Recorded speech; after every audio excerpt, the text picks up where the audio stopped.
Good evening, and welcome to the council meeting of March 28th, 2022. The meeting is being live streamed on Facebook Live. The most up-to-date meeting package is on the Town of Kentville website. This meeting is called to order.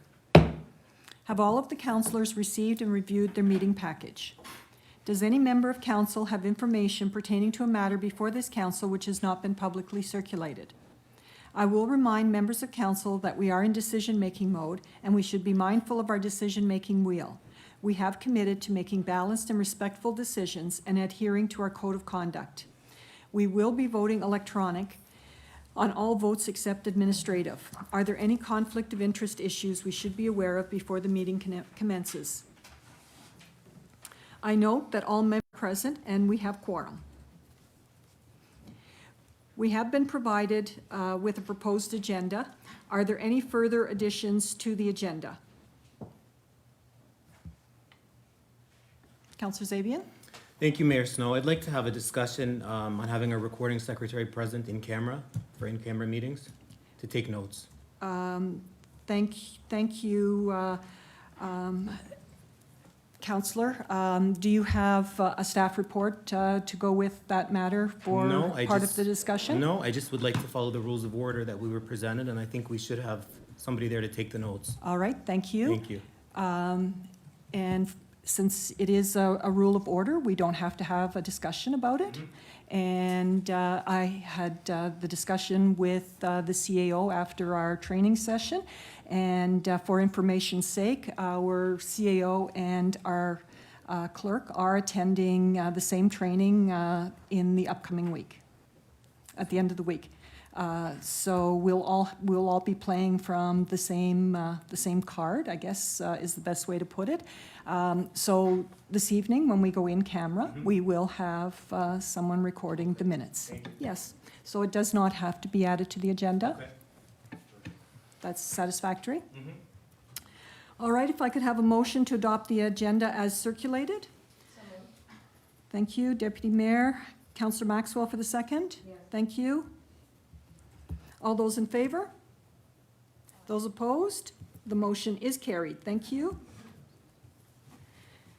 The minutes of the January 31st, oh no, it's not January 31st, it's February 24th, council meeting have been distributed for review. If there's no changes to the minutes, they're approved as distributed. If there are changes, the recording secretary will annotate the minutes in red, and the annotated minutes will be added to the electronic meeting file as approved. Is there any changes? None at all? Very good. Moving right along. This evening, we're actually going to have a presentation. We typically don't have presentations at our council meetings. However, Kentville was fortunate enough to receive FCM funding to do some asset management project. And as part of the satisfaction of that funding, Matt Delorme is here this evening to do a presentation on the Town of Kentville's asset management program. Matt, the floor is yours. Thank you, Mayor Snow, and as well, thank you for everyone else for letting us come and have the floor here and have some discussion with you on your asset management program. My name's Matt Delorme. I'm the Executive Director of AIM Network. We're a nonprofit organization. Our mandate is to help municipalities across Atlantic Canada in any way that we need to in bringing asset management principles into their organization. And I'm going to give you a presentation here, and you'll know exactly what I'm talking about when I say that. So again, just giving credit where credit is due, this project was delivered as part of the MAP program, which is delivered by Federation of Canadian Municipalities and funded by Infrastructure Canada. So the goal of asset management, we always say it shouldn't be called asset management, it should be called sustainable service management.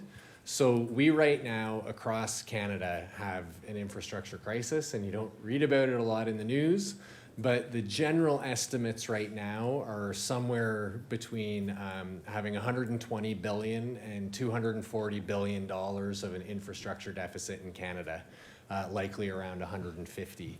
What that means is that that's infrastructure that's nearing its end of life and is currently not planned to be funded. So that's what spurred Infrastructure Canada to ask municipalities to start doing asset management, because about 60% of that infrastructure is sitting in municipalities managed by local government. So when I'm talking about asset management, it's not so much about managing what pipes are doing or what doors in buildings are doing. It's about managing the services that you as a municipality are providing to your community. So think about everything that we're doing here is really trying to work as a community to provide the services that we all enjoy. So the way that we go through the process, this will be familiar to you, Mayor Snow, and I know to Dave, because they went through our cohort training program. So I'm going to give you a really brief idea of how we go through the process. So the first thing that we do is start by picking up the data on what it is that you own. So when you're seeing GIS here, that's Geographic Information Systems, and what it is maps with information attached to it. So you have maps of your pipes, your buildings, every valve, hydrants, and information attached to them on when they were built. We've collected what condition they're in, what the expected life of those are, and we've attached all of that asset information to the mapping. So we've supplemented that with on-site data collection where we needed it, and we developed something called a preliminary state of infrastructure report. It tells you what you have, where you own, what condition it's in, and when we think it's going to hit end of life. Then we move into a second phase here, and that's the real prioritization stage. And we start to look at risk, level of service, and refining the cost and condition of infrastructure. So we start to look at, are there any operational indicators like breaking water lines that tell us that something maybe should be in good condition, but it's not, and we start to refine that condition. With risk, we look at the combination of probability and consequence of failure, because not all assets are equal in terms of services. Losing a service on something like your reservoir is obviously going to be more critical than losing service on a single water line that services a few houses. That's the reality of consequences of failure. We also look at level of service, and we just say, hey, what kind of services are you providing now? And as a community, what kind of services do you want to be providing, or does your citizenry, what would they like you to provide? And when we do get you the final package with the capital program and the whole asset management package, you're going to see that level of service assessment and what came out of it as projects. And from that, we get something called refined state of infrastructure reports. That's maps and projections based on the risk, level of service, and refined cost on when you need to be replacing your infrastructure.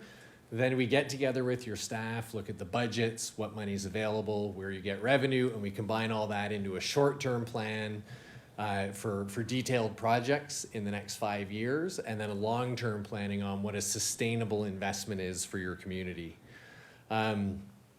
So where this all starts is with an asset management policy, and this is something that you will be getting to ratify as a council. And again, Mayor Snow was there when we developed the initial piece, but just to give you a sneak peek on what to expect, there's some key items in there. Is one, all of your asset management should be based on service to delivery to customers, because that's the only reason local governments have assets.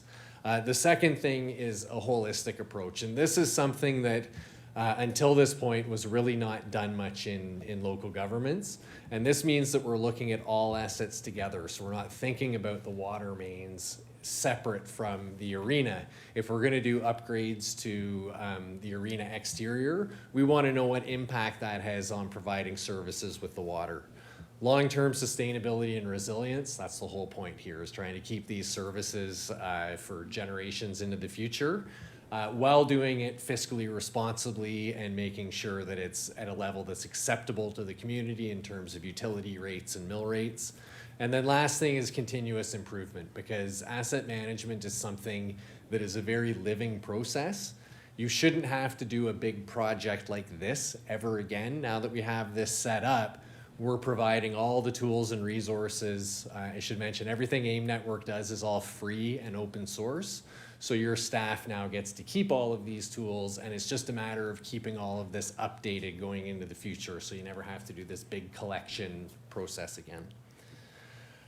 So just to give you a glimpse, the preliminary state of infrastructure report, we're still fine tuning some of the last bits on the data. So some of these decimal places may change, but you have about $55 million in water, 32 million in transportation, 51 million in wastewater, 19 in stormwater, almost 28 in facilities, and just shy of $1.5 million in fleet. So, I mean, I'm always curious to see, does that surprise anyone that you have almost $190 million worth of infrastructure here in Kentville?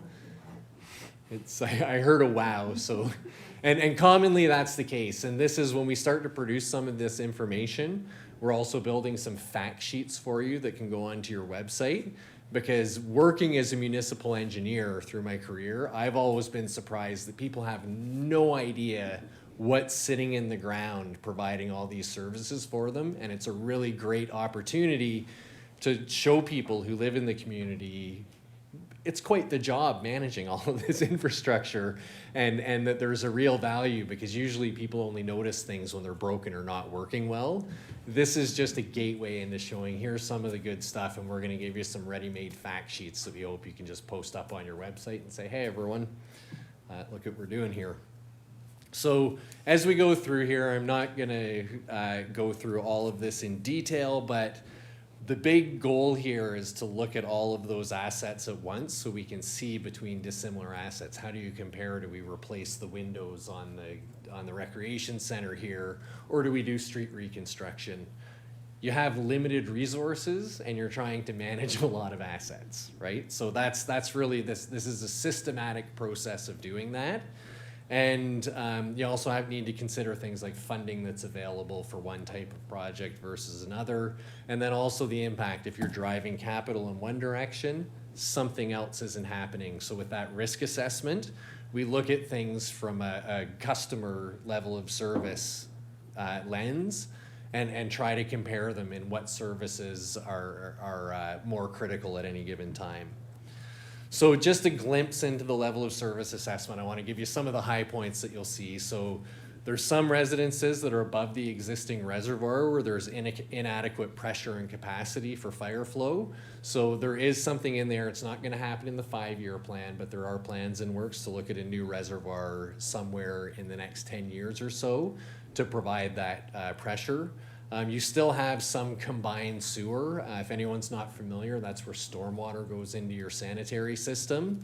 And it means that your power costs are higher, your pumping costs are higher, and your wastewater treatment system will work not as well and will degrade faster. So we would tend to prioritize system or projects where we're going to separate that storm and sanitary system.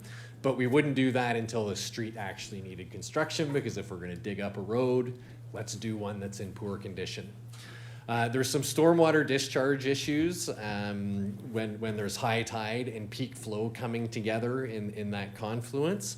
And that's I work as a stormwater engineer, that's a very tricky thing to deal with, particularly when we consider climate change. So probably the first step is going to be a study to look at options that you might deal with that on a system-wide level. There's some active transportation questions around cycling routes. So basically you'll look at doing street section revisions when you need to repair roads, and that's going to happen over the next 15 years. And then at the business park, it was identified that there's some traffic issues that you'd like to deal with, and we know what's going to happen there, and it's just a matter of getting that work slotted in among the rest of the infrastructure upgrades. So the capital plan that you will ultimately get has, I just want to show you the contents here. So we go through essentially an executive summary, what the purpose is and the high points from it. We're also going to go through a discussion on here's all of the possible revenue sources, which I'm sure you're already familiar with. We also touch on regulatory requirements, because that's talking about the legal minimum you need to provide as a community in order to provide those services.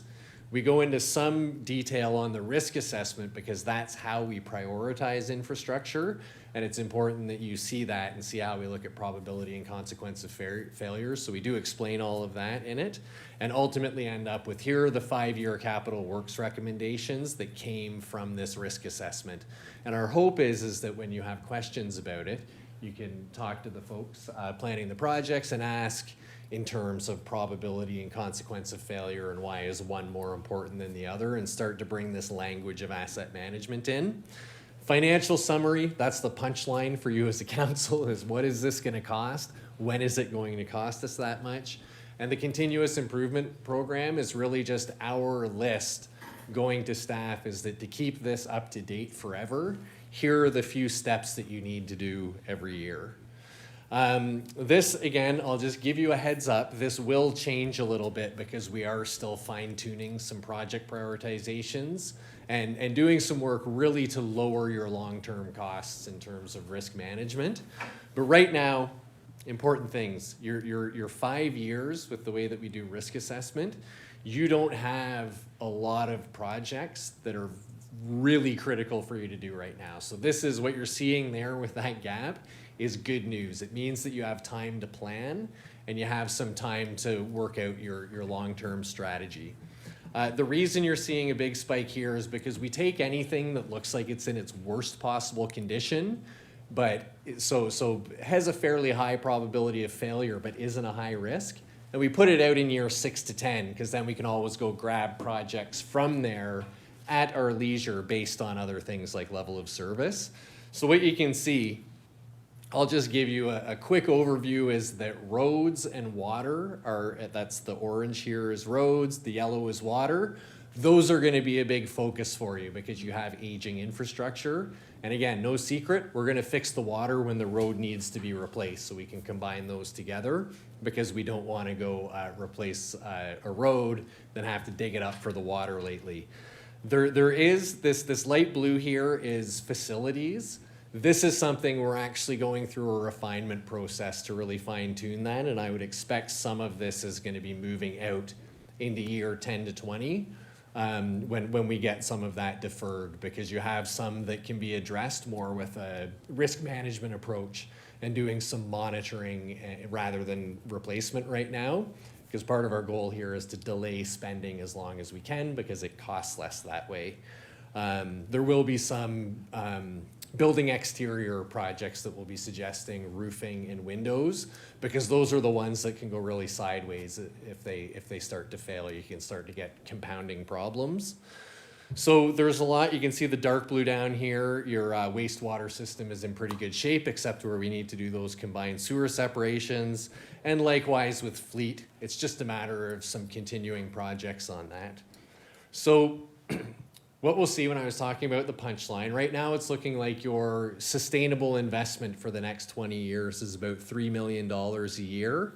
Currently, between what you fund out of your reserve funding and your other revenue sources, you're spending about $2 million a year. So we've put the 5-year plan together based on that, because as you can see, there's no real critical issues right now, but a purpose here is to get into your mind as council that there will be a time coming in the future where you're going to need to start increasing that investment amount. Similar situation, we do look at things over 50 years, and you'll get to see these charts in detail and look at all the fine-tuned numbers. But what we're seeing here is that inflation adjusted, it's looking like your current investment, it should be around $3.3 million. So close to that $3 million. That's saying that you've done a really good job at keeping up on your infrastructure investment. Often what we see in communities is in the 20-year, we'll see things like you need to meet that 20-year plan, you'll need to invest $5 million, and then it's going to drop back down to 3. And that's because there's been a lack of infrastructure investment that has stacked up replacements that need to happen. So the good news is that you've been doing a pretty good job. It's consistent from now into the future, but you will need to think in the next 5 to 20 years about starting to up that investment level to keep up with your infrastructure that will be coming to end of life in that period. So key points is that you're in that $2 to $2.5 million. That's fine. You can sustain your service levels in the near term. You're not going to have any immediate issues. You are going to see that 20 years, and that demand increase is mainly from your roadways and water system.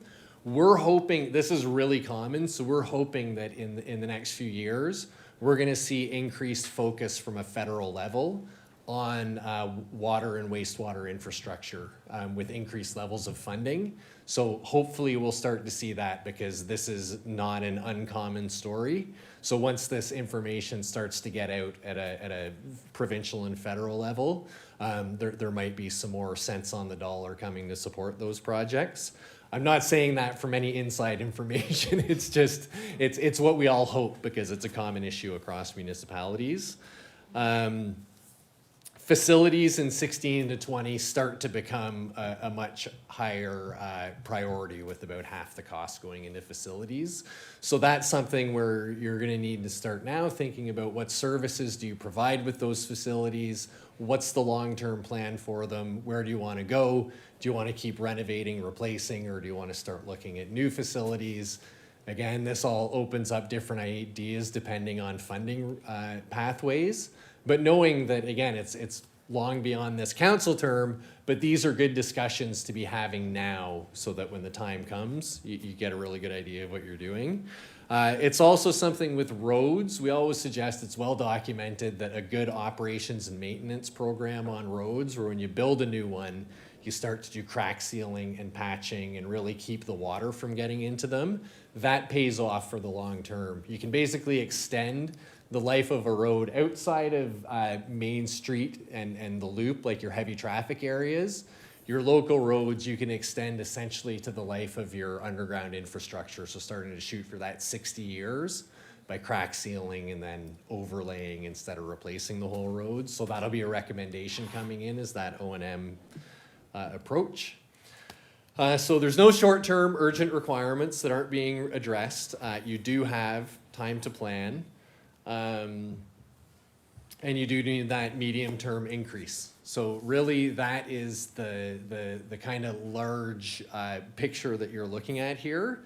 In terms of if you don't have funding, we always like to touch on this. Like, let's just say the community doesn't support it. You don't have a mandate to invest more. You can't do it. What if you just don't put the money into it? Well, so obviously increase revenue, that's door number one, is increase investment and then maintain service levels. There's only two doors here. What you'll end up having is, first of all, you accept more risk. So it's more likely that people are going to experience things like broken water mains or extended service disruptions when things like water mains do break. And ultimately, your service levels will begin to decrease. So you'll start to see more frequent, more dramatic roadway degradation. You'll see more breaks in water lines. You'll see more sewer backups. And it's no different if you want to think about it, just thinking about driving your own cars, right? If you just put off maintenance and replacement, it's going to start to function less. I'd like to just put out there that that is not a wrong asset management decision. There's no wrong decisions. There's just well-informed decisions made on purpose. So if you say, look, we don't have the community mandate to fund these projects at a higher level and roadways are the problem, then we're going to accept that the roadway condition is going to decrease. That's perfectly fine to do as long as it's on purpose. The problem is when it's just like, well, we don't want to think about that and everything's degrading and you're just trying not to pay attention to it. That's where you run into an issue. So that's just things to consider. So that's a high-level overview of what the project is, what is coming out of it, and what your situation in the town of Kentville is. So do you have any questions for me? Excellent, Matt. Thank you so much for this presentation, and we do have some questions. Councillor Gerard. Thank you, Worship. Thank you, Matt. Yes. Can you just explain to me, Yes. like I know the facilities, when you come up with the preliminary state of infrastructure report, is that like, so the one I'm thinking of is wastewater. The Yes. 51 million, is that what it would cost to replace it now? Is that what it's worth now? Is it a cost revenue benefit? Is it how do you come up with that number? If I had prizes, I would hand one out because that is an awesome question. Okay, so on here, this is the cost if you were to replace everything in the wastewater system, including your treatment plant today. That's how much it would cost. Your financial systems are going to be taking what the book value of that is. So they're looking at what it costs to build. We're worried about with asset management, what does it cost for someone to come out today?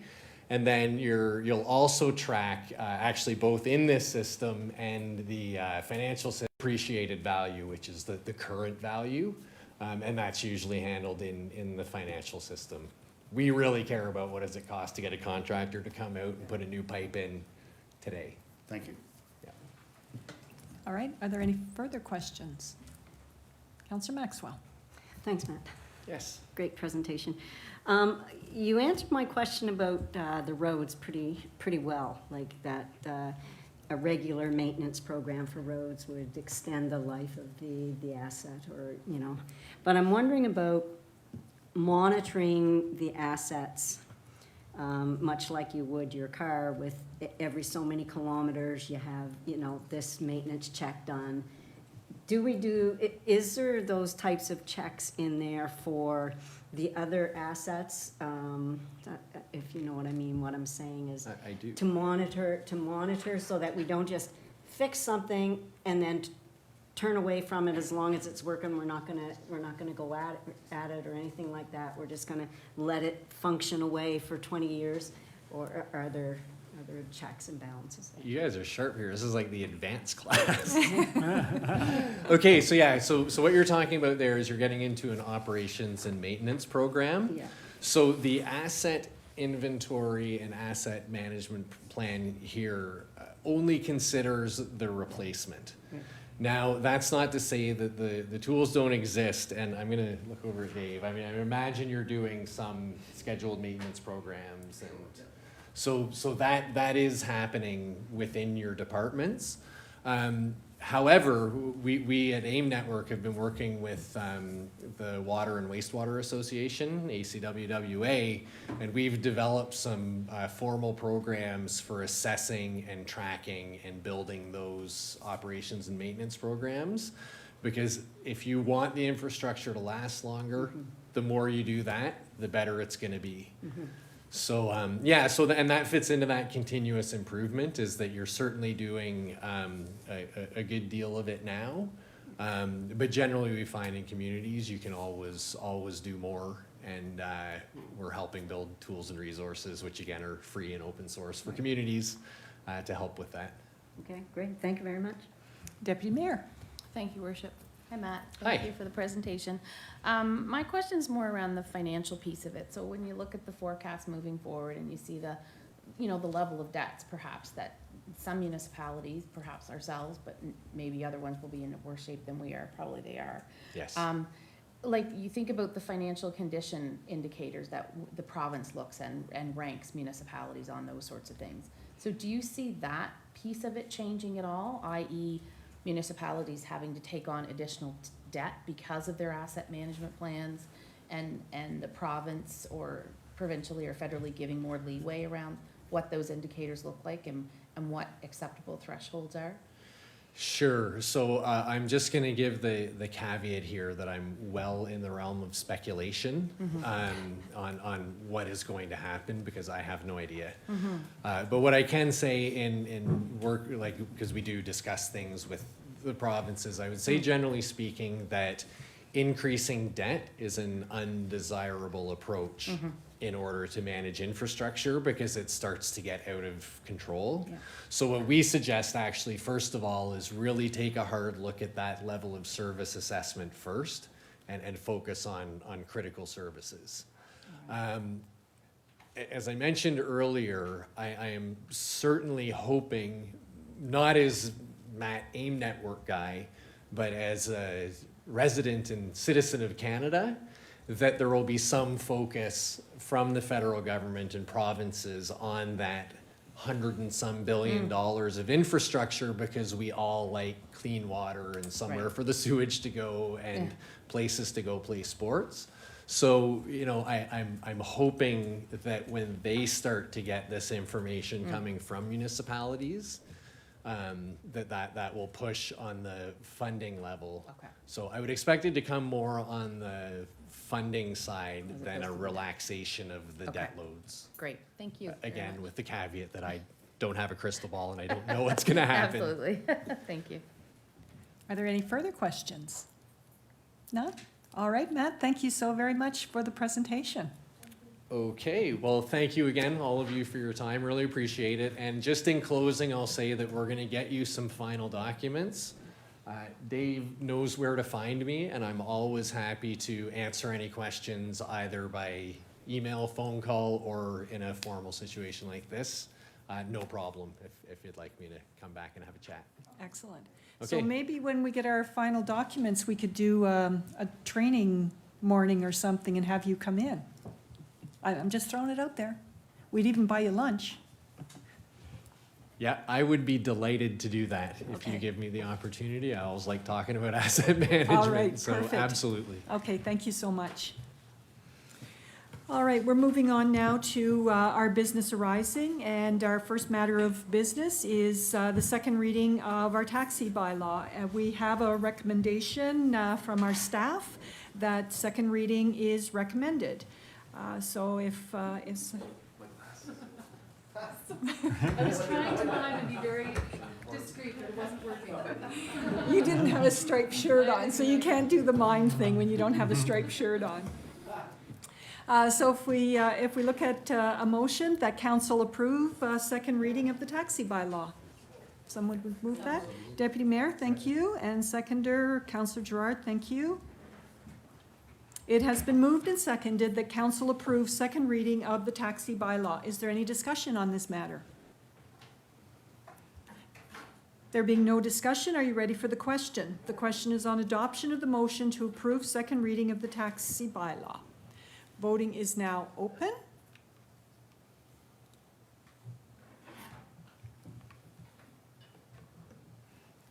Voting is now closed, and the motion is carried. Thank you very much.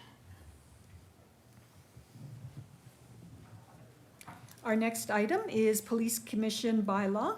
And on behalf of council, we thank the Police Commission for this work on this draft bylaw. And Councillor Maxwell, as the Vice Chair of the Police Commission, did you wish to speak to the proposed bylaw? Yes, thank you. I think everybody had a copy of the changes with some corrections made by our recording secretary during the day today. There was one that I noticed change that may not have been put in there, and I just wanted to make that a note of that. That's on under Board Authority and Governance. It's listed as number 8 on my copy, but it says where it talks about the maintenance of law and order and prevention of crime. The first sentence there should read, "The board is to provide civilian governance for the Kemptville Police Service and shall do so without interference from council or any member of council as it relates to the enforcement of law." And I don't think that complete sentence is there. So if we could make that change, we would appreciate that. Other than that, I can, take any questions that people have. I think it's pretty straightforward, and if you want me to read through any sections, I'm more than willing to do that. Thank you, Councillor Maxwell. So we do have the recommendation to give first reading of this bylaw. However, I'm going to say you've all received a copy with strikeouts in it, and the lessons that we learned from the taxi bylaw would recommend that council direct the CAO to assist the Police Commission with creating a clean draft copy without review, no strikeout marks, consistency in naming conventions and other policies. So can we achieve consensus on that to send this back through the CAO to the Police Commission to get us a clean copy of this so that we're reading what's actually in it, and that, as our Vice Chair has pointed out, that all the edits are in the document that we're looking at. So if we can, if no one has any heartache with that, we'll push it by consensus, directing the CAO to assist the Police Commission with getting us a clean copy of that. All right, thank you. So moving on to our next item on our business arising, we have the Code of Conduct update, and CAO Troke, if you could provide us with the report on your progress, we'd appreciate it, please. Thank you, Mayor Snow. So 2 weeks ago at committee, I was directed to put together some potential names and look at individuals or organizations who could assist with a code of conduct investigation. Following our meeting, I had some conversations with Municipal Affairs, who supplied a few names, and I began some conversations with those individuals, as well as I received some names from legal counsel as well. So actually, at the time of even writing this document, I was still in the process of coordinating those conversations. So I do not have a complete list at this time for council, so I'm looking for essentially a 2-week extension on my task to let me complete those conversations. One of the biggest items is in discussing these items that individuals are already booked up into various activities. So people with the qualifications would say, you know, I'm available to do this, but it might be 2 months or 3 months or whatever. So I'm trying to coordinate the information on this, and we'll bring it back to council. So tonight, I don't have a full document for council, but I did want to let council know that I did have conversations with Municipal Affairs. There were some names, and we're ongoing with those discussions with the individuals to be able to coordinate who could be available. And I think the availability part might end up being one of our bigger challenges on this, just because of folks who are booked up. So I just wanted to give a quick update, as that was the direction to come back to council at this session.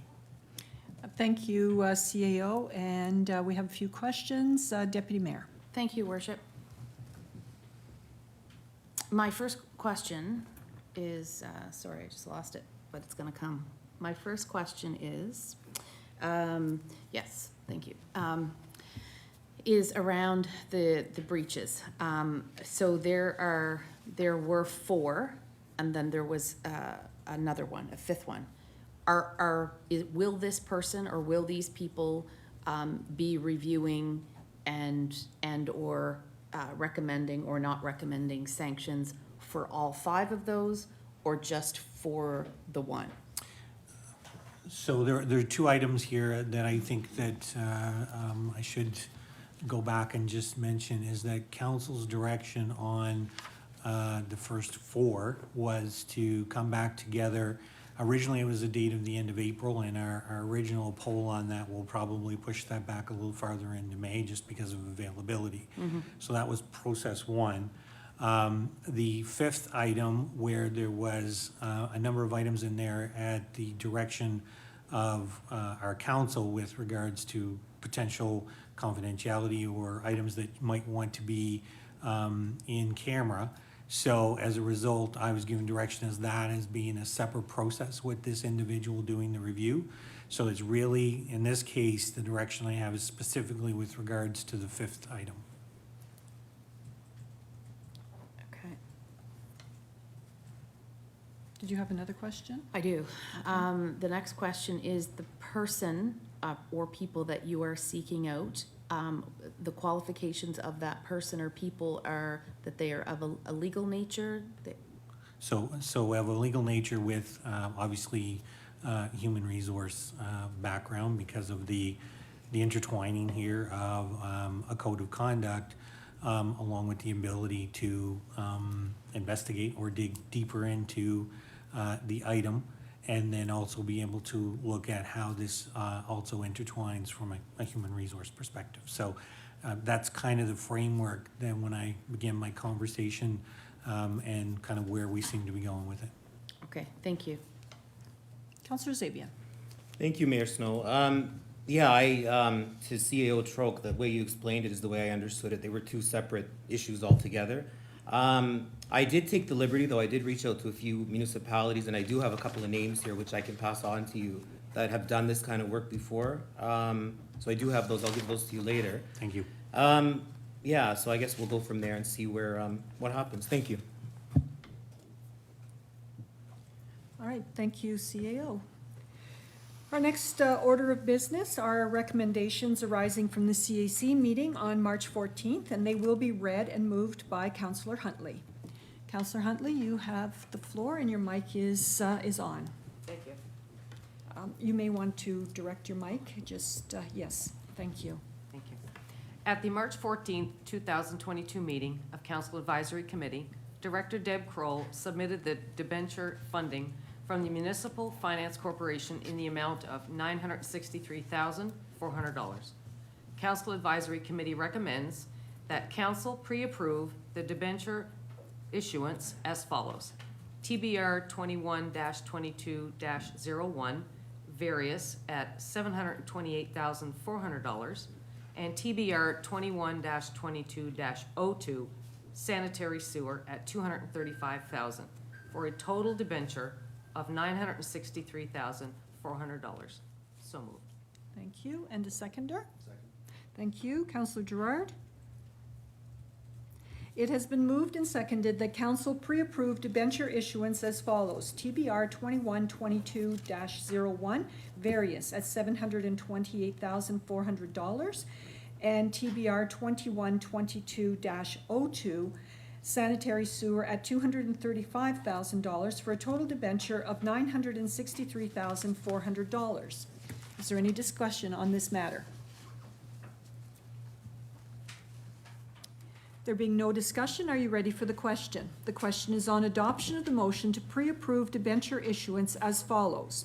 TBR 2122-01, various at $728,400, and TBR 2122-02, sanitary sewer at $235,000 for a total debenture of $963,400. Voting is now open.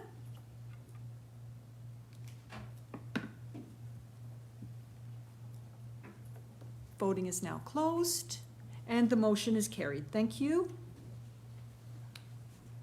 At the March 14th, 2022 meeting of Council Advisory Committee, Director Deb Kroll submitted the request for a withdrawal from capital reserves in the amount of $29,310.93. Council Advisory Committee recommends that Council approve a withdrawal of $29,310.93 from the Town of Kentville Capital Reserve, general allocation to partially fund the 2021-2022 projects as detailed in the attached report. So moved. Thank you. Second. Thank you. Councillor Gerard. It has been moved and seconded that council approve the withdrawal of $29,310.93 from the Town of Kentville Capital Reserve General Allocation to partially fund the budgeted 2021-22 projects as detailed in the attached report. Is there any discussion on this matter? There being no discussion, are you ready for the question? The question is on adoption of the motion to approve the withdrawal of $29,310.93 from Town of Kentville Capital Reserve General Allocation to partially fund the budgeted 2021-22 projects as detailed in the attached report. Voting is now open. Voting is now closed, and the motion is carried. Thank you. At the March 14, 2022 meeting of Council Advisory Committee, Director Deb Kroll submitted the request for a blanket withdrawal from operating reserves. Council Advisory Committee recommends that Council approve a blanket resolution for a possible withdrawal from the Town of Kentville operating reserves in the amount of any current operating deficit should one occur at March 31st, 2022, after all year-end transactions are quantified. These funds would be transacted only if the town was facing a current operating deficit end of year. So moved. Thank you. It has been moved and seconded that council approve a blanket resolution for a possible withdrawal from the Town of Kentville operating reserve in the amount of any current operating deficit should one occur at March 31st, 2022, after all year-end transactions are quantified. Is there any discussion on this matter? There being no discussion, are you ready for the question? The question is on adoption of the motion to approve a blanket resolution for a possible withdrawal from the Town of Kentville Operating Reserve in the amount of any current operating deficit should one occur at March 31st, 2022, after all year-end transactions are quantified. Voting is now open. Voting is now closed, and that motion is carried. Thank you. At the March 14, 2022 meeting of Council Advisory Committee, Councillor Gerard described the request from Valley Waste to receive a surplus payment for capital expenses. Councillor Advisory Committee recommends that Council reject the request for retention of surplus by Valley Waste Resources Management based on past and current financial practices. So moved. Thank you. Thank you. It has been moved and seconded that council reject the request for retention of the surplus by Valley Waste Resource Management based on past and current Town of Kentville financial practices. Is there any discussion on this matter? There being no discussion, are you ready for the question? The question is on adoption of the motion to reject the request for retention of the surplus by Valley Waste Resource Management based on past and current Town of Kentville financial practice. Voting is now open.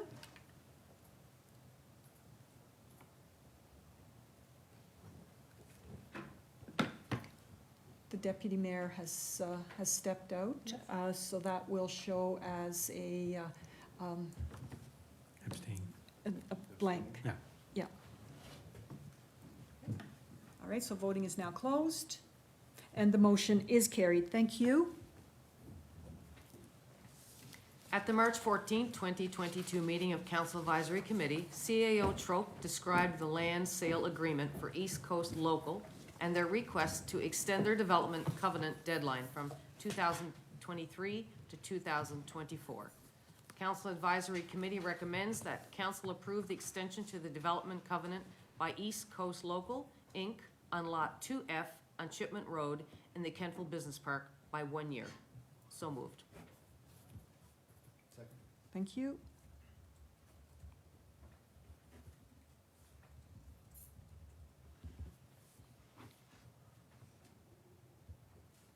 It has been moved and seconded that council approve the extension to the development covenant by East Coast Local, Inc. on Lot 2F on Chipman Road in the Kentville Business Park by 1 year. Is there any discussion? Councillor York. Thank you, Chair. Are we able to, if this is extended, have an updated contractual agreement that would outline some more deadlines or like a timeline similar to some of our downtown projects? Or is the business park under a different agreement that's been worked on already by the planning department and we probably shouldn't add to their plate? There's a singular document that every property that's sold has behind it. Okay. So, the consistency in that is that everybody has that, window, all of which they obviously have to bring in their site plan for approval by our planning department. But, they're all identical with regards to what, everyone has in the park. Okay. And, sorry, as a follow-up then to that, in the recent past, have we had extensions requested from the business park that would have provided a template for what the town would have then asked of those developers? To my knowledge, this is the first one in the park that Okay. was looking for an extension, Okay. to thank my you. knowledge, since I've been here. Thank you. Councillor Zabian. Thank you, Mayor Snow. Yeah, at the last meeting, I don't have an issue with this. I think, things come up, developers need a little more time, and I don't believe in the history of Kentville that the town has ever successfully sued or even pursued legal action against a developer who was a little late in a timeline. So I think, a year's not a big deal, and especially, I've told you all, in COVID time, a year is nothing. So I would hate to discourage new people from coming, and even people from outside that are looking in with their lenses on Kentville, I would really hate to discourage them. A year is absolutely nothing. Thank you. Thank you. Sir, any further discussion on, Deputy Mayor? Thank you, Worship. So I kind of took some time with this one, and I looked at the fact that, that the land sale was completed in March of 2021. and that, so it was completed in 2021, and it was to be completed in 2023. So they've come to us a year in advance, so if I'm understanding that correctly. The second part of that is, I went on their website because I wanted to get a sense of sort of who they are, what they represent, and and I've done some reading on them as well in terms of the fact that they're in sort of an expansion mode, and they're servicing clients from Middleton to HRM, and so they really just opened in the summer of 2021, and so their business model, as I understand it, has changed significantly over the last year, which is why, the type of property that they're going to build, the size of it, and sort of the complexity of it, and what they're going to use it for, is going to be materially different than what they had initially anticipated it was going to be. So I guess for me, when I look at this one, I look at it in terms of, does it check all the boxes in terms of, how is it servicing the community, and is it going to be a fit for Kemptville and economically, and are people that are going to have jobs because of this place, and food security in Nova Scotia. So for me, it was kind of looking at the whole as a package, as opposed to just the fact that they've asked for an extension a year in advance. It just shows to me that, they're in a growth mode, but it's ever changing, and, they're vulnerable to all the aspects that can take place. So that's just a comment I wanted to make. Rationale, I guess, would be. If I could just make a comment, a follow-up to Councillor York's question. In the business park, these terms are incorporated in what are called protective covenants. For anybody who might live in a residential subdivision, you may have protective covenants that are not just for the developer's benefit at the time they're doing the development, but also for neighbors' benefits vis-a-vis one another. There are conditions or covenants that are part of those that could be seen to be important to other people in the park. I suggest to you that probably the time frame around this is not important to other people in the park. Indeed, there was no guarantee as to when the lot would even sell. So others in the park are probably not concerned about this.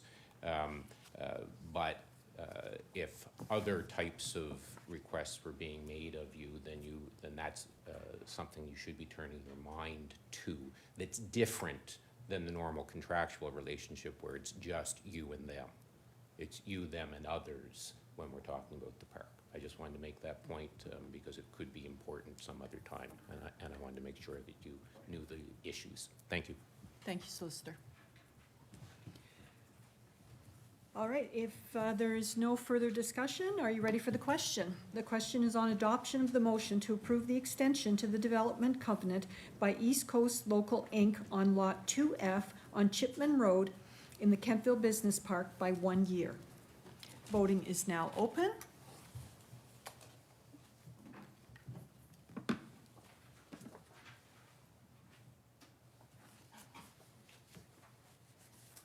Voting is now closed, and that motion is carried. Thank you.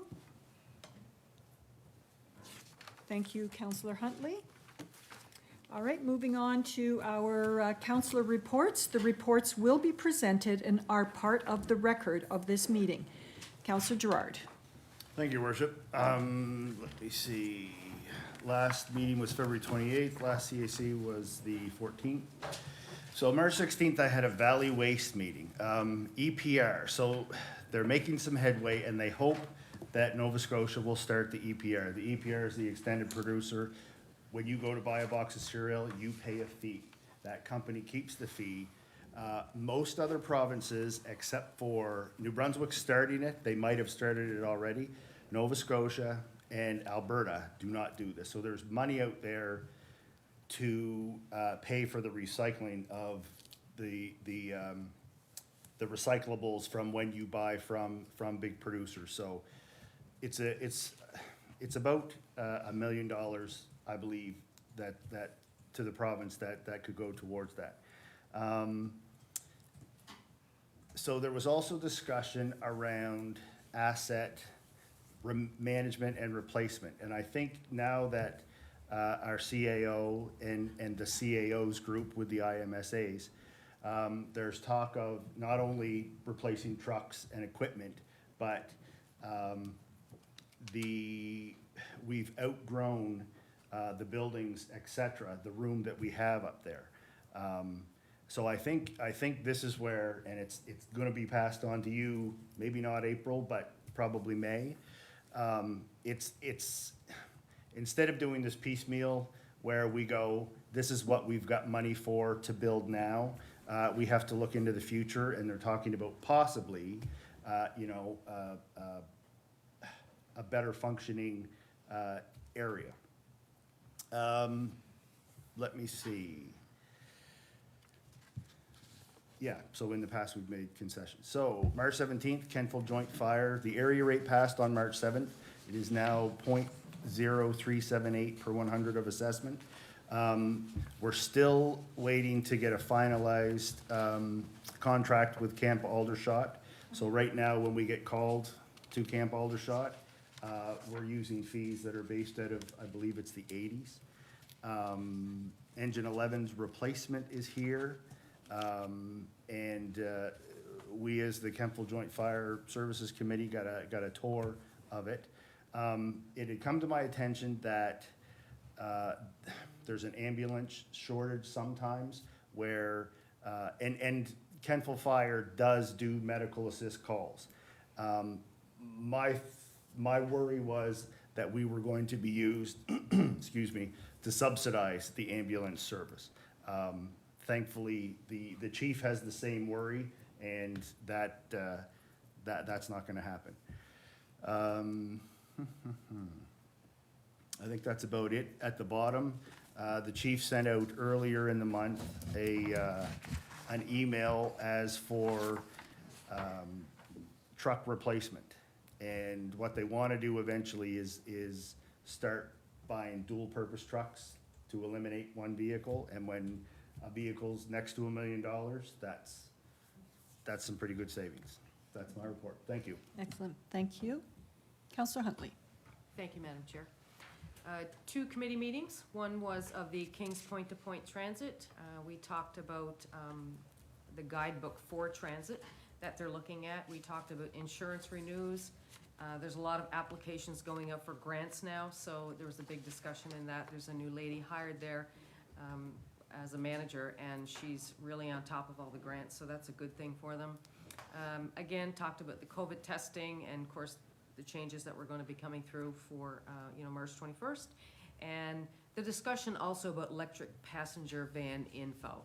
No, not running out to buy one, but it's about doing research now on what's actually out there, affordability, not every company you can get them through, and what kind of pieces that are on them, like ramps and things like that for education. King's Transit, we talked about ridership, which is up, by the way. And around that piece, it's about reintroducing transit and who's coming back. They'll talk about a little bit going forward about marketing, social media, things like that to help. Some financial reports again. Of course, one of the big things is about fuel for the buses for sure, which is up and down. Recruitment updates, so they were looking for drivers, someone at the office, things like that. And again, COVID updates, and it was what had just shifted and, where it was gonna be going forward. Excuse me. For the events, I attended the Lions Hall breakfast, which was actually nice. It was quite busy there, so that was good. And conference attendance, I did the financial management for elected officials. That was 3 days, and also the rules of order and meeting process workshop, which was done. That was an awesome day. As far as any miscellaneous, there's a selection of Zooms and webinars in there, and I also threw in there International Women's Day. As counselor, I was a guest on the radio and talk about how important it was, so it was lovely to represent Kentville that way. And that's my report. Excellent, thank you very much. Counselor Maxwell. Thank you.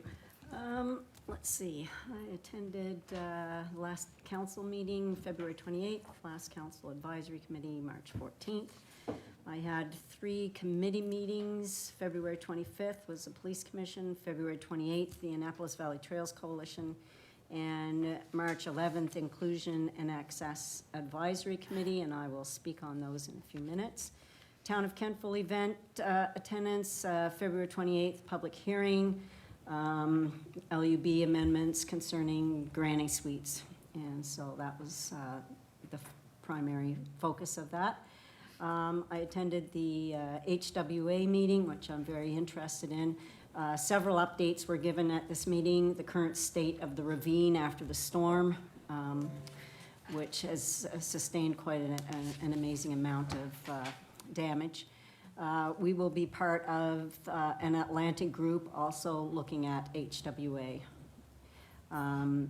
Also, an update, we decided on days for surveying trees at the ravine and the gorge and to tag and measure those trees. And it was noted that biocontrol for HWA is further along than we thought, which is fantastic. So that was very positive. The group is working with COGS to develop a tree database for both the ravine and the gorge. And the gorge will become the main site while the ravine is at a commission. So the focus switches from the ravine, because you really can't get in there right now, to the gorge and looking after the trees there. And a smudging ceremony was held at the ravine on March 9th. March 11th, attended the Municipal Affairs Workshop, ongoing workshop that Council is attending with Municipal Affairs. I noticed some of my colleagues had mentioned the Rules of Order Workshop. I didn't put that down because it was after the date, and I will speak about that next report. So the Police Commission, we received some updates from the chief. We had long discussions on aspects of the budget that we were preparing, and the group passed the Police Commission budget, and that has been sent along to CAO to come eventually to council. For Annapolis Valley Trails Coalition, there is a need for more help working on the trail in the summertime. The maintenance on the trail is becoming more and more due to the storms that we've had this past winter and so on. So a plan has been worked out with Highbury Education Center in New Minas, where students will assist on trail maintenance while gaining valuable experience for class credit and job applications. So they're going to receive some excellent skills that they can use later on. Some discussion was had on promoting International Trail Day on June 4th. We're hoping each community with sections of trail will do something. The chair, Beth Patilio, was going to contact CAO, I don't know if she's done that yet or not, to see if we would like to have a presentation prior to our budget session. And I had recommended that to her, and hopefully contact will be made. The trail has taken quite a beating this winter, and in some areas, there is very little canopy left. If anybody is used to being on the trail in the summer, it's going to take time to get everything cleaned up. The Harvest Moon Trail may not look like what citizens are used to looking at as they travel along the trail. So it's really changed. The storms really made an impact on the trail system. Inclusion and Access Advisory Committee, professional development of staff is ongoing. We would like to see greater participation. Staff are looking at the renovations needed to Town Hall and are working on a major grant proposal which would secure a consultant to lead public engagement and assessment of the building to become more fully accessible. Discussions about our flags and our flag flying policies were had. We passed a motion to have a member of KBC sit on the Inclusion and Access Advisory Committee, and we recommended that person has a disability or experience with a disability or a connection with the disabled community. So we talked about the comfort station for Center Square, and a few recommendations were made as well at that time. And that is my report. Thank you. Deputy Mayor. Thank you, Worship. February 24th was Regional Sewer Committee where we had an operations and compliance update. There was a large rain event that generated nearly 5 million gallons of materials through our sewer system, and this did cause a slight increase in our TSS, and that was mostly stormwater. The BODs were normal for this time of year, and they're restarting the grease trap inspections in amongst the county. The budget update, all parties passed their respective budgets, and update on capital projects, 2 cells and force main replacements. March 9th was IAC, Investment Advisory Committee, where we reviewed the portfolio with our investment advisor. We're just north of 14 million. We are taking 750,000 going into a TD retirement conservative portfolio, and the return on capital expected on that is between 1.5 and 2% expected. And this falls in line with our new investment policy statement revisions that were approved a couple of months ago. March 9th, KBC. The February 9th minutes are reviewed and approved, and those are on the KBC site. We had the reports from all the respective committees, the ED report. We talked about board development and bylaws and board recruitment and updates. The term limit for all board members is 2 years.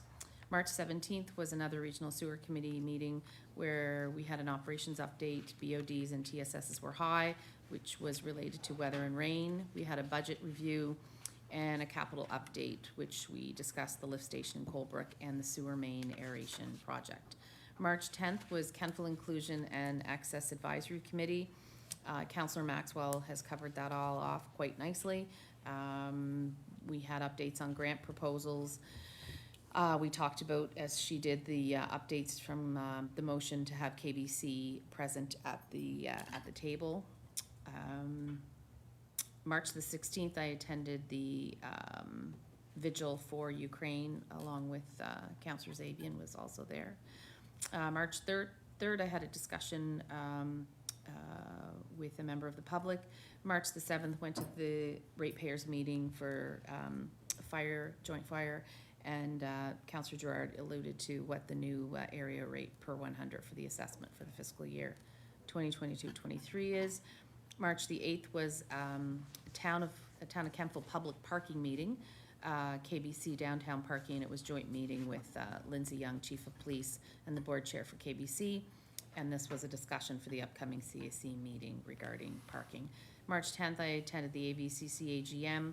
March 10th was a joint meeting with council with Mark Peck to discuss the workings of council. And March the 11th, another discussion with a citizen member. And that's my report. Thank you. Councillor York. Thank you. So it's similar meetings that everybody else has attended, with the addition of the KCA PTA. Our police commission meeting this month has been bumped to April, and I had a special meeting with the AVRL, or the Annapolis Valley Regional Library, on adopting the accessibility plan, which passed, which is very exciting. Again, attended some of the same meetings that everybody has discussed at this point. So I will keep it short and sweet and leave it at that, as it's already been discussed, and in the interest of time, we'll keep going. All right, thank you very much. Councillor Zabian. Thank you. Whoops, wait. Okay. Sorry. I don't have to push anything. Thank you. So I attended all the same meetings that council did. Councillor Gerard has already spoke on joint fire. There was Diversity Kings, which you can read in my report. On March 10th, we all attended Municipal Affairs with another session with Mark Peck to try to establish a little better relations. March 16th, I attended the vigil for Ukraine and all refugees at Miners Marsh. It was well attended. And on the 25th, I'm going to highlight that I attended the Rules of Order workshop presented by Chris McNeil. This was an amazing session with so much information. And I've had concerns over the last year and just about the rules of order in meetings, and I felt very good leaving this meeting because a lot of what I questioned, I felt kind of validated when I left. So I think, in my opinion, every newly elected official should have to take this course so they understand the rules of orders in meetings, and maybe even it should be an annual thing. I'm hoping that it's going to benefit the working relationship of this council. Such a great learning experience, and it was nice that all members of council were able to attend. I look forward to the great ways that the town can implement these ideas and maybe improve staff and council efficiency and effectiveness over the next 2.5 years. I think we have a lot of work to do, but as I always say, when we work together, we definitely gain together. So thank you. Thank you. And my report, same council and council advisory meetings as everyone else. 24th of Feb, Valley REAP team. 28th of Feb, NSFM Audit and Finance Committee. We had our pre-audit planning meeting with our new auditor. On the 28th, the public hearing, moving down the list. On the 9th of March, I made a presentation to Truro Council on NSFM restructuring plan, and I had made the same presentation to Wolfville Council on the 1st of March as part of my duties as an NSFM board member. On the 10th of March, we had our workshop with Municipal Affairs. And on the evening of the 16th of March and 17th of March, the NSFM did Zoom presentations of our restructuring plan, and there were several members there for that. On the 22nd of March, the IMSA hiring committee met to review the latest input that we received. I attended the Kentville Volunteer Fire Department ratepayers meeting, and just as a note, there were 10 voting residents from Kings County and 17 voting residents from Kentville, and we voted on the assessment that will be on our taxes. On the 15th of March, I had the opportunity to do an interview with Business View magazine. Lindsay and I did this interview on the economic growth in Kentville. It will be a 5 to 6 page spread in the Business View magazine coming out this summer. So that was really a great opportunity to chat about Kentville. I attended a webinar put on by Efficiency One on the 24th of Feb, and this was an excellent webinar. If you get the opportunity to sign up to them, typically in the Monday memo when the NSFM puts it out, there's typically things to sign up for. But Efficiency Nova Scotia does a really good webinar, and it was 40 minutes, and then we had questions, and we were out of there before an hour was up, sort of thing. So it was very well done that way. On the 8th of March, I attended another webinar for International Women's Day with TD Wealth for Women, and that is my report. So thank you. Moving on to our new business. The first item that we have for new business is a request that the town of Kentville provide a letter of support for the King's Point-to-Point application to Infrastructure Canada Rural Transit Solution Fund. And Councillor Huntley, as the committee member, did you wish to provide any further details on this matter? Thank you, Madam Chair. Yes, just one thing. First of all, thank you for allowing me to bring to the table. But anything that we can do to help them, because they are a positive force in our community, and as many grants as we can help them with just by letters, then we appreciate that. Thank you. Excellent, thank you. So by consensus, I'm looking for your approval to write a letter of support, and there's no funding attached to that. It is only a letter to support their grant, their request for the grant. So if no one has a heartache with that, we'll get the letter out tomorrow. Well, we'll get it off to Kings Point-to-Point tomorrow. All right, our next item of business is the KBC budget. We have a recommendation that council approve the funding to the Town of Kentville funded KBC budget line items. So Town of Kentville core funding at $92,000, which is an increase of $4,000 from our last, and Town of Kentville facade funding at $27,500, an increase of $2,500. Deputy Mayor, as the committee member, did you wish to add anything to this request? Thank you, Worship. So I spoke with Genevieve and I spoke with Lindsay, and in when looking at this, it's a pretty modest increase. It's 6,500 year over year. If everybody recalls before, we used to have a 4-year agreement with them, and in that agreement, there was an escalation clause in their funding on a per annum basis. So we don't really have that now. So, you know, if you go down the list there, the income statement, you can see, you know, there's some variances there, and things are costing more with the cost of living going up. And when I looked at the rates in terms of the levies, which is where the core funding comes from now, and it's between residential, commercial, and industrial.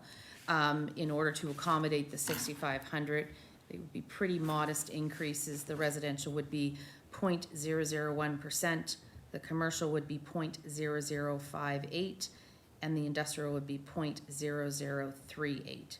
So very, very modest increases, and with the assessments that have gone up amongst commercial and residential as well, it could even be lower than that. You know, we could move it along this evening, or we could wait for budget deliberations. But as KBC had said in their presentation that they made at their last CAC, they would try and get their draft budget along to us as quickly as they could. So that's where this is coming from tonight. Thank you. Thank you, Deputy Mayor. CAO, did you wish to add anything to that? Thank you, Mayor Snow. So the Deputy Mayor outlined the rates. So those are the consistent rates that have been in place since last year. And in fact, the increase in residential, commercial, and business park assessments, those rates staying consistent more than likely would make up the 6,500. So, I mean, obviously, if council is looking to move it forward tonight, or if council wishes to include it with the total operational budget, it can be done either way. All right, thank you very much, CAO. We spoke on this, and you did speak to the effect that we could go with the status quo funding, and then during our budget deliberations, speak to the increase. So if we had a motion that council approve the funding of the Town of Kentville funded KBC budget line items, Town of Kentville core funding at 88,000, and Town of Kentville facade funding at 25,000 for the KBC budget year 2022-2023, and further that council review the $6,500 increase during budget deliberations. Thank you, Councillor Maxwell. And a seconder. Thank you, Councillor Huntley. It has been moved and seconded that council approve the funding of the Town of Kentville funded KBC budget line items, Town of Kentville core funding at $88,000 and Town of Kentville facade funding at $25,000 for the KBC budget year 2022-2023, and further that council review the $6,500 increase during budget deliberations. Is there any discussion on this matter? Councillor Zabian, please. Thank you. So a little bit of clarity, I guess I'd rather know exactly what their ask is for the entire year of all their faucets, not just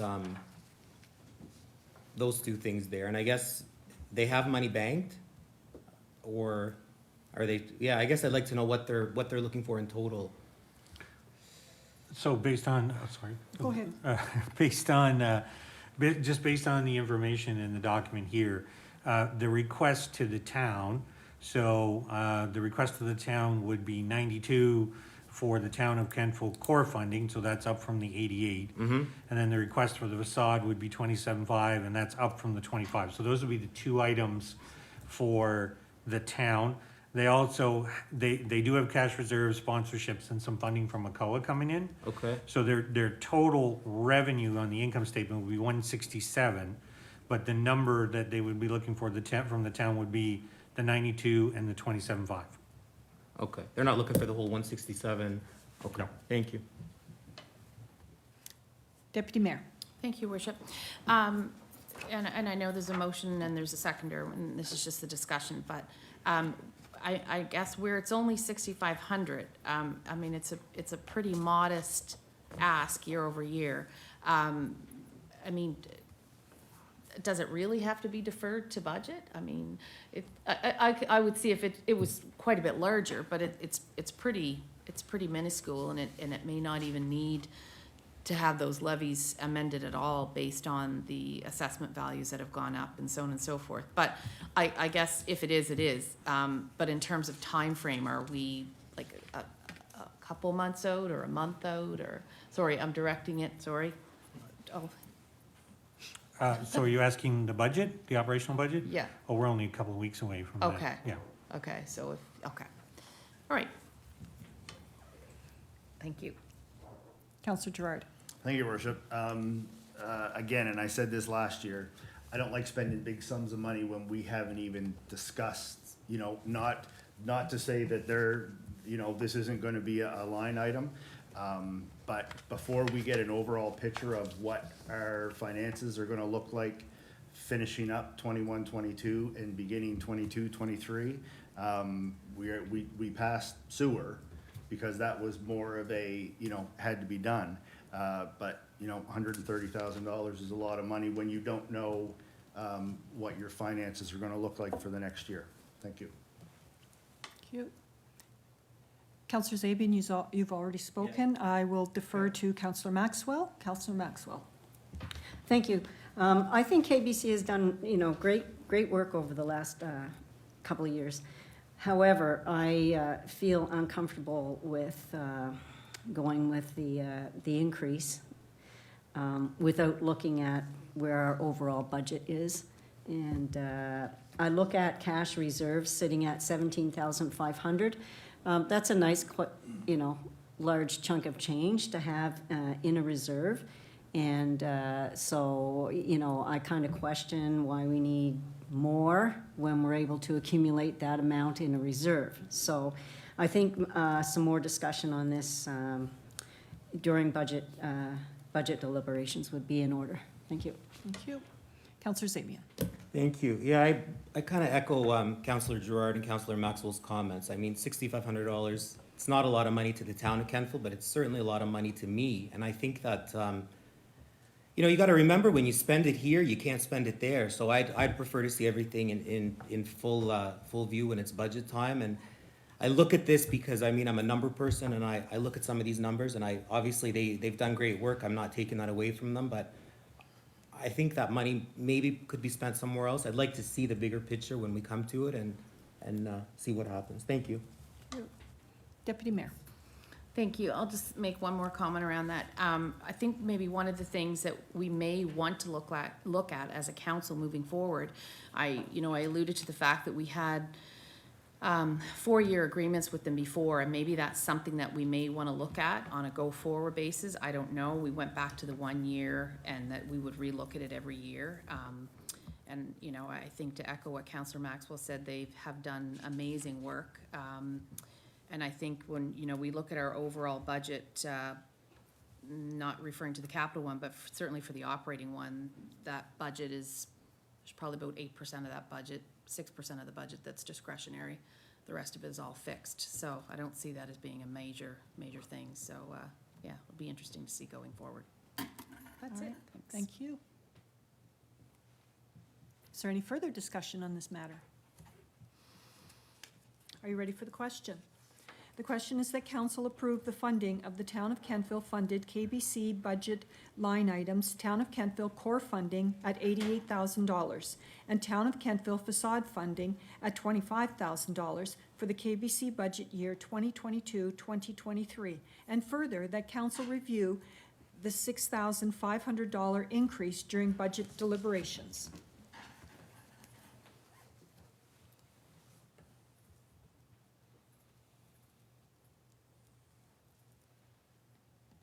Voting is now open.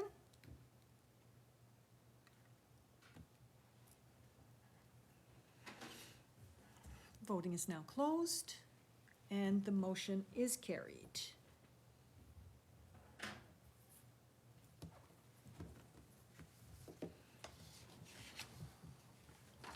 And our next item of business is correspondence. CAO, did you wish to speak to that?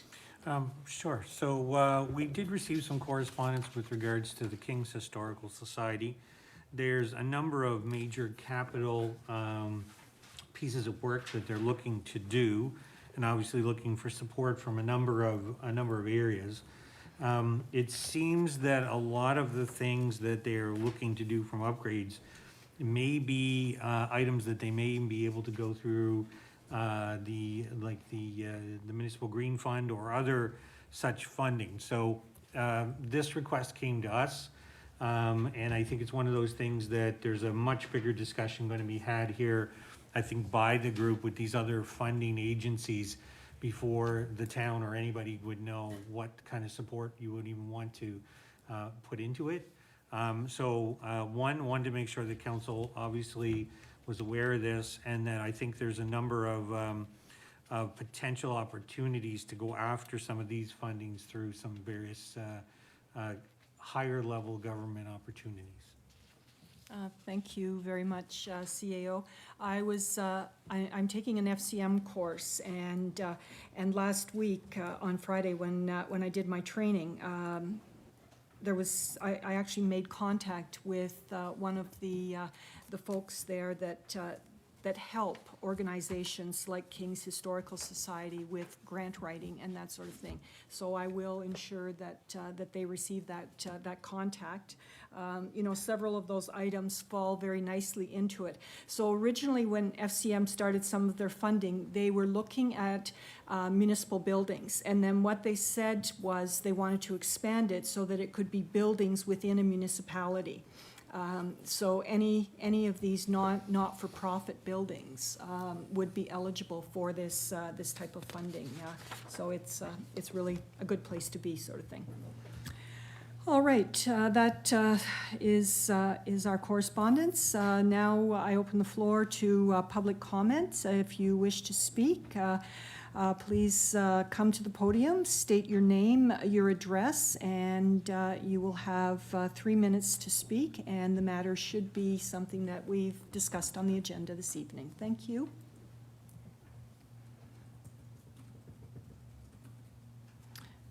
All right, moving right along. Council has a legal matter which must be conducted in a closed session, and we require a motion to go into a closed session to discuss the agenda item. We will not be returning to Facebook Live for completion of the meeting or adjournment. So a motion to move into the closed session to discuss the agenda items. Thank you. Item. And the seconder? Thank you, Councillor Huntley. It has been moved and seconded that council move into a closed session. The question is on adoption of the motion to move into a closed session. All those in favor? Those opposed? The motion is carried, and the time is 7:27.